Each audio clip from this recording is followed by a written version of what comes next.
हलषष्ठी व्रत कथा। श्री गणेशाय नमः। अथ हलषष्ठी। चारों मंत्रों को पढ़ते हुए शिव पार्वती गणेश जी तथा षण्मुख भगवान देवताओं की गंध अक्षत पुष्प धूप और नैवेद्य से पंचोपचार पूजन करें। अथ हलषष्ठी व्रत कथा। राजा युधिष्ठिर ने श्री कृष्ण भगवान से कहा, हे भगवान, हे देवकी नंदन, आपने तीनों लोकों के हित के लिए पृथ्वी पर जन्म लिया है, अतएव मुझ पर कृपा कीजिए। अपने पुत्र अभिमन्यु के मर जाने पर सुभद्रा भी बड़ी दुखी हुई है। शोक से पीड़ित होकर वह जी नहीं सकती। हे देव, इसी प्रकार स्त्रियों में श्रेष्ठ द्रौपदी भी अपने 5 पुत्रों के नाश होने पर दिन रात प्रतिदिन दुखी हो रही है। हे यदुकुल श्रेष्ठ, अभिमन्यु की भार्या के गर्भ की संतान भी अस्त्र के तेज से दग्ध हो रही है, क्योंकि अति दुष्ट अश्वत्थामा ने इस गर्भ को बिल्कुल निस्तेज कर दिया है। इस प्रकार संसार में संतति के शोक से उत्थान हुआ। ऐसा घोर महादुख हो रहा है। पिता अपने जन्म को तभी सफल मानता है जब उसके पुत्र चिरंजीवी, दीर्घायु और आरोग्य हों और उसकी संतति उत्तम हो। हे देवेश, उस दान या व्रत को बतलाइए जिसके करने से संतान शोक के दुख से माता पिता पीड़ित न हों। भगवान श्री कृष्ण ने कहा, यदि उत्तरा एक अपूर्व व्रत को करे तो उसका मृत पुत्र भी जीवित हो जाएगा, इसमें कोई संदेह नहीं है। राजा युधिष्ठिर ने तब पूछा, हे भगवान, इस व्रत की क्या विधि है? इसके कौन देवता हैं? किस काल में किया जाता है और किस स्त्री ने यह व्रत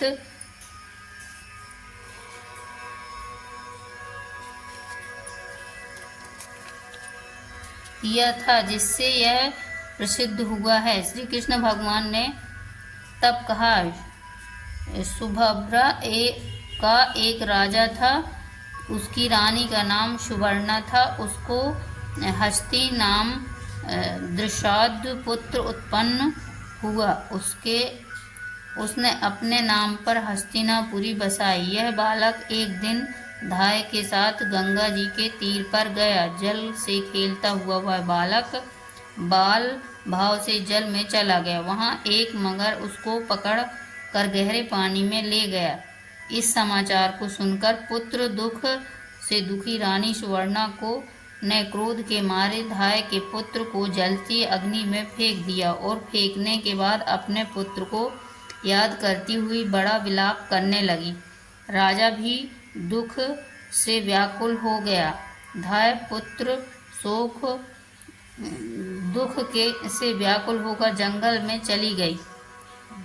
कुशा और पलाश से पूर्ण जंगल में मध्याह्न के समय शिव जी की पूजा करने लगी। उसने वहां प्राणियों से वर्जित सुनसान मंदिर में महादेव जी, कार्तिकेय भगवान, पार्वती तथा गणेश जी की पूजा की। धाय प्रतिदिन इन देवताओं का ध्यान पूजन करती थी तथा तृण धान्य और मेवे का भोजन करती थी।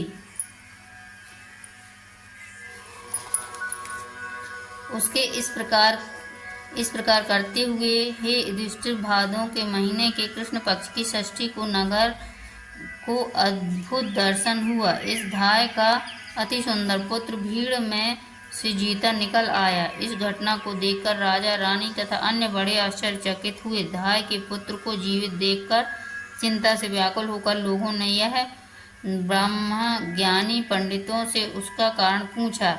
इसी समय शिव जी के अंश रूपी दुर्वासा नाम के महर्षि उनकी आज्ञा से राजा को हितोपदेश देने के लिए वहां पर आए।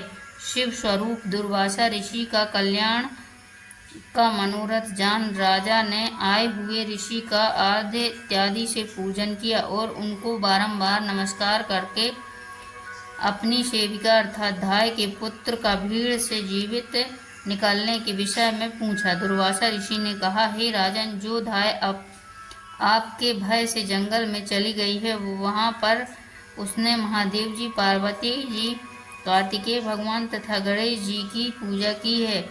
उसी का ऐसा फल है। हे राजन, आप दोनों को भी वहीं पर आज चले जाना चाहिए। वहां जाकर हे महिपाल,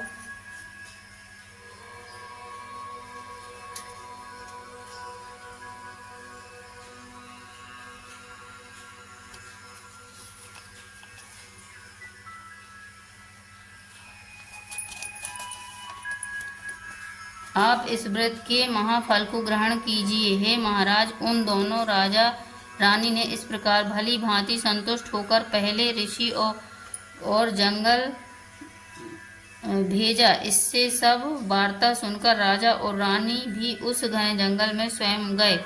दुर्वासा इत्यादि ब्राह्मणों ने साथ आनंद पूर्वक वहां जाकर उन्होंने पलाश के वृक्ष के नीचे कुशा पर धाय को पूजा करते हुए देखा। वह परम श्रद्धा पूर्वक चारों देव मूर्ति की पूजा कर रही थी। राजा ने धाय को आश्वासन करके उसके पुत्र से मिला दिया। तब धाय आनंद युक्त होकर राजा को व्रत के विषय में सब कुछ कहने लगी। हे राजन, मैं आपके भय से यहाँ आई हूँ।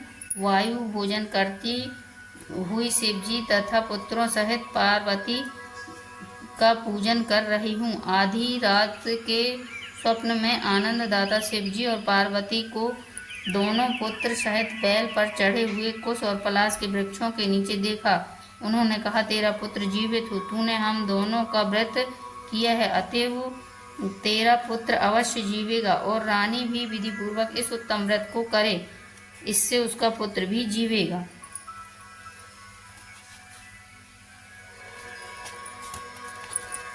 और वह अनेक पुत्रवती होगी। इस व्रत की विधि दुर्वासा ऋषि बतलाएंगे। दुर्वासा ऋषि ने कहा, हे राजन, भाद्रपद महीने की कृष्ण पक्ष की षष्ठी आने पर उस दिन नियम पूर्वक प्रातः काल स्नान करके मनुष्य व्रत को करे।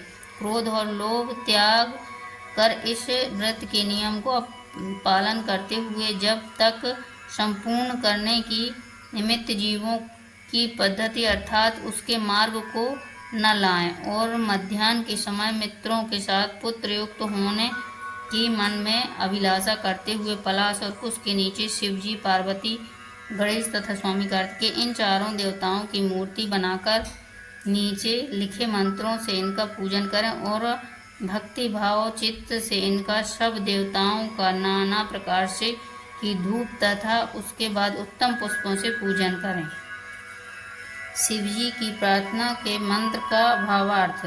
सौम्य रूप धारण करने वाले, 5 मुख वाले, त्रिशूल धारण करने वाले तथा मदि मृग महाकाल इत्यादि गुणों से युक्त शंभु शिव जी को नमस्कार।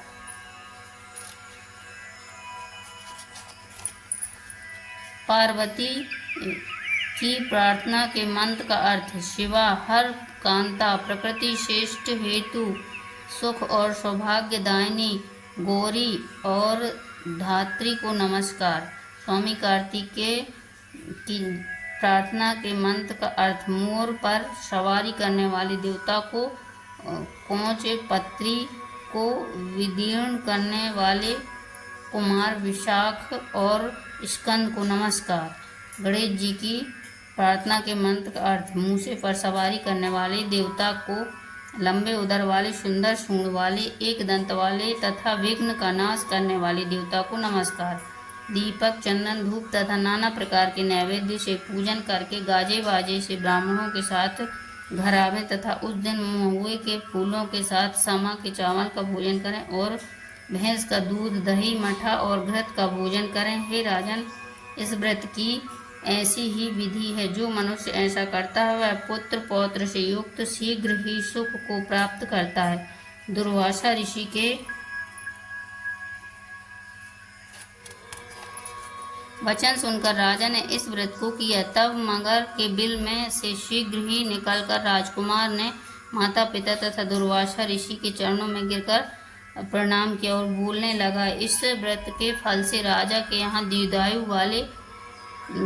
बड़े पराक्रमी, बलवान तथा सर्वगुण संपन्न अनेक पुत्र उत्पन्न हुए। उसके उससे उसके राज्य में इति अर्थात अतिवृष्टि तथा और दुर्भिक्ष की शांति हुई और राजा ने अनेक वर्ष तक सुखपूर्वक राज्य किया। श्री कृष्ण भगवान ने कहा, संतान दुख से पीड़ित उत्तरा इसी व्रत को करके केशव भगवान के वचन को सुनकर राजा युधिष्ठिर कृतार्थ हो गए। अश्वत्थामा से इस उत्तरा का गर्भ शीघ्र ही जीवित हो गया। इस व्रत के प्रभाव से संतति स्थिर हो जाती है। व्रत के करने के बाद शास्त्रोक्त रीति से विधि पूर्वक उद्यापन करें। सुवर्ण बैल, भैंस, गाय और ब्राह्मण को दें तथा सोने और चांदी की सुंदर मूर्ति बनाकर दे। वेद वेदांग में प्रवीण ब्राह्मणों के सहित इनका पूजन करें। विधि जानने में श्रेष्ठ राजा युधिष्ठिर ने इस व्रत को उत्तरा से कराया, जिससे अश्वत्थामा द्वारा नष्ट हुआ उसका गर्भ रक्षित हुआ। इस व्रत के प्रभाव से उत्तरा के उदर का गर्भ उसी क्षण जीवित, गतिमान तथा प्रसव हुआ। हे राजन, यही संसार के जन्मेजय को उत्पन्न करने वाला परीक्षित नाम का राजा उत्पन्न हुआ। हे राजन, जो कोई इस पूर्वक व्रत को इस प्रकार से करता है वह संपूर्ण पापों को त्याग कर सूर्य की महिमा को प्राप्त करता है। श्री कृष्ण तथा युधिष्ठिर के संवाद में कुश पलाश नाम की हलषष्ठी व्रत की कथा समाप्त हुई। बोलो शंकर भगवान की जय।